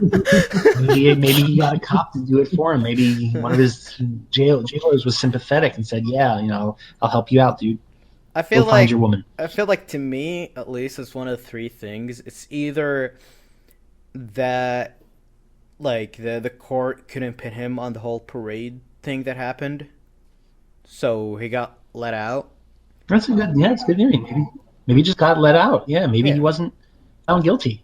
That is, like, what I think the most logical thing happened, or one of the other two where Kusabi or maybe you, the main player, freed him for some odd reason. It's also maybe he pleaded out. Maybe he pleaded insanity and he got a lighter sentence. Maybe he got probation. Well, he definitely didn't legally get out, or else the 25th Ward doesn't make as much sense. True. Touche. 25th Ward's It's a fun, but the way our criminal justice system works, like a lot of cases, they want to get them out of the way. And if you're but this is plea Japan's criminal justice system, and even right now in the non-quasi-apocalypse 25th Ward universe, they have a 99% conviction rate. That's true. Yeah, I'm thinking the American justice system, not Japan. Yeah. I've only played 25th Ward once, so I don't remember if they mentioned what happened with Sumio. I just remember he was hallucinating on a bus with the monster following him. I don't want to say he's hallucinating. I think it's something with, like, I don't want to call it the Silver Eye, but maybe it's something because of the cloning thing that happened in Flower, Sun, and Rain, or obviously something fucky happened with him. He got fucked up somehow. So the next one is from at Torakubi. And do you think the Silver Case is something that worked well as a film? As a what? I missed that question. Yeah, I forgot about that one. I think the Silver Case's ideal medium is the one it's currently in. I mean, I think if Suda genuinely really wanted to make it a film, he wouldn't have made it a game. Yeah, it's a nice thought, but I couldn't see it happening. Maybe a TV series. Maybe a TV series, like a procedural crime drama, but a little more. To be more specific, a mini series. I don't think like a freaking syndicated series like would an work. HBO, maybe a 6-episode HBO series, maybe 7. But even then, I think that would only detract from the interactivity of a game. I think a spin-off for me, I think every time I replay the game, I always imagine what it would be like if it was on live action or something, like how the line deliveries would work and how everything like that would. And the multimedia, how would you even do Parade? Would you have that episode be an anime? That's the thing. Yes. That is why every time I replay it, I do want to see how it would be an interesting experiment. Yeah. Obviously not one film, because one film is one chapter. So maybe a miniseries or maybe multiple films, like the Persona 3 movie. But definitely... how would you even do stuff if you even tried to film Lunatics? How would you even convey that on film? What I want it to do, if it ever gets made into a film or miniseries, I want it to be like a 1-to-1 replica. I just want the lines being the exact same as they were in the game. But I agree. The problem is once you've reached that point, why on earth did you make it a series? Like, you have to be improving on the original if you're not going to change it. And what about it being a film would make it better than it being a game? It's not that it would be better. It's just like something that feels like it's interesting to see, and that's about as far as it goes. But like, if it's gonna improve anything, I highly doubt it is. It's definitely not gonna be able to do more than it already did. Of course, the alternate troll answer is that there already is a Silver Case movie. The less said, the better. Oh yeah! Oh my god! I just remembered. Yeah, that one. Yes, there is a movie called The Silver Case. And it's better than the game, too. Bet you guys didn't know that. And I will absolutely post a link to it so everyone can enjoy the glorious Kino cinema that is the Silver Case movie, which I've never seen. There's Silver Case 2012, and there's also Silver Case Director's Cut 2015. I'm gonna check the cast. I want to see if I realize, like, if I know someone right from now. What is this? I think we had one more question, unless I missed one. It was at Error ERRD0R asked, any theory on how Tokyo Morishima got the silver eye? Well, I mean, it is explained in the game. Yeah, I don't think there's a need for a theory. It's quite the theory. Pretty much spelled out. Yeah, it just literally ripped it, presumably with a spoon, from the mayor's eye. But I do like, actually, that question kind of reminded me of something that I loved, where the mayor, who was supposed to be the son of the previous mayor, is actually the previous mayor, because the son died because the mayor is immortal, which is really dumb to explain, but it's done in such a fucking awesome way in the game. Yeah. It makes my head hurt trying to wrap my head around how that works. Serious that you cannot explain without sounding crazy. Exactly. And yeah, that was it for the questions. Yep. So I guess with part 2 of our Silver Case files, we will go right into Parade, which is visually one of the most unique chapters, and hopefully we should be able to wrap it up. We'll jump right into it with Parade, and then can we drum this drum? It's not that long, so not at all. And Life Cut isn't very long either. It's tedious, but a lot happens in Life Cut. A lot happens. It's tedious, but a lot happened. Once again, you're describing the entire game. A lot happens, and again, a part of the game's mechanics. A lot happens that will never, ever, ever get mentioned again in the future. See also Flower, Sun, and Rain. Yeah. Which is another victim of very tedious, and a lot happens. I think I always said that Flower, Sun, and Rain is the best game I will never play again. I keep saying that. I keep saying that, but so far this year alone, I played it 5 times. Impressive. Oh, you're that guy. I know. I played it on DS, and I played the PS2 version. And if you played the DS, I strongly recommend playing the PS2 version. It is very much a different experience. Play it someday. It's just not good with Japanese. If you want the full effect, when you're on vacation on a private island, bring the DS with you. And while you're walking on the island, I played and beat it while on vacation. So I was actually on vacation not too long ago. I was in a hotel. I was on an island, but no fun. I actually played it. The first time I played it was at work. When I was on break, I would go out to the lobby to play it, and on the way walking from the sales floor to the lobby, I would be playing it, and I would be walking around while walking around. The peak FSR experience. Yeah, I actually played it with a briefcase named Catherine that I stuck into someone's eye. Very immersive. Yes, that's also clearly meant to be played. Yes. Which I think, yeah, and also I've played it on hopefully a not near an 3DS. airport. So I'm pretty sure that'll get you detained by the TSA if you're playing a game about airplanes blowing up. I played it on an airplane. They I didn't stop me. I did once accidentally play a match of CS:GO on the airport. That's the classic one. I played Danganronpa on my flight to Tokyo. Oh, I bet people just That's, kept judging you because of that. yeah. Ultra Despair Girls, especially. That's like, wow. Oh, Some of the stuff in actually, that with game I felt Altered like. Spare Girls, that game I can never play it normally because it was just so boring for me. So I found a way to make it fun, and I played it with a steering wheel. It's still one of the most narratively twisted games in the series. A lot of fucked up shit happens in Ultra Despair Girls. Oh my god. It's like if you thought the most horrible event in human history was bad, Ultra Despair Girls tells you it was really bad. I think we also need to kill the cast episode on Danganronpa.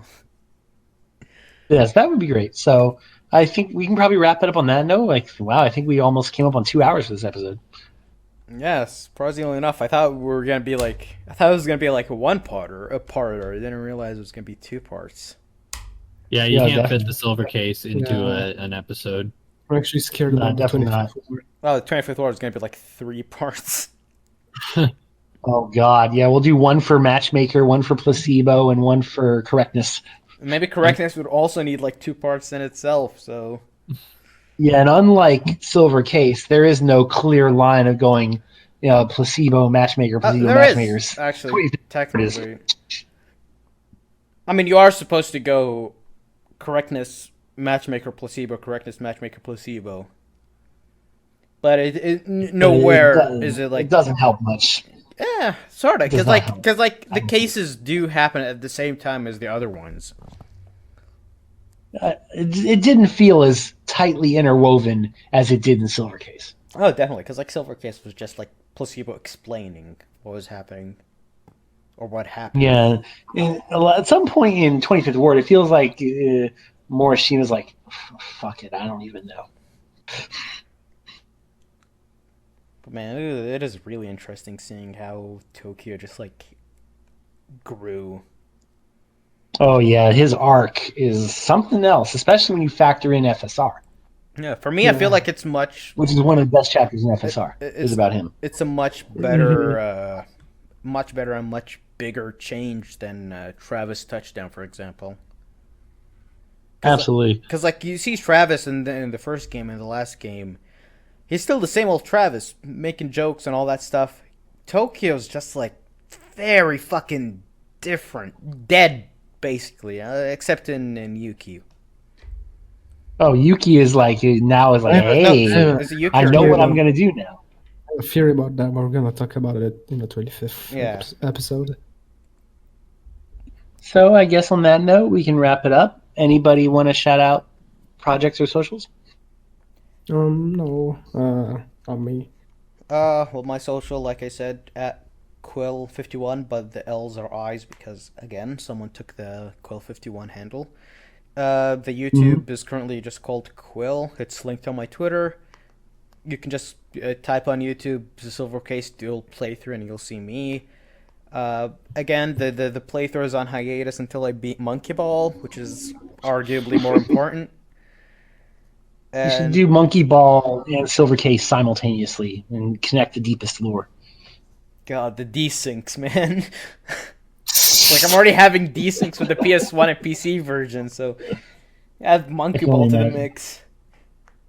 Nice. And Infinite, did you have anything you wanted to shout out? No, not particularly. Okay. My Twitter I just post stuff, so no. Cool. And Johnny J? No, I'm all good. Okay. I don't do anything of use. So. Yeah. You find me on everything as CJ_Iwakura, and I post whatever comes to mind at the time or rhythm games. And so this has been episode 2 of Kill the Cast. Hopefully next time we'll finish with the Silver Case, and from there maybe get into FSR. And it's been interesting, and hopefully next time we'll finish the rest of this crazy story. Alright. Kill Yeah, the pest. hopefully. We'll kill the pest. Thanks for listening. And not kill the cat. Never kill the cat. Never kill a Yeah, cat, the please. cat I didn't have do anything wrong yet. Yet. They're Kamui. And my cat might have a silver eye. We're still waiting to see about that. Possible.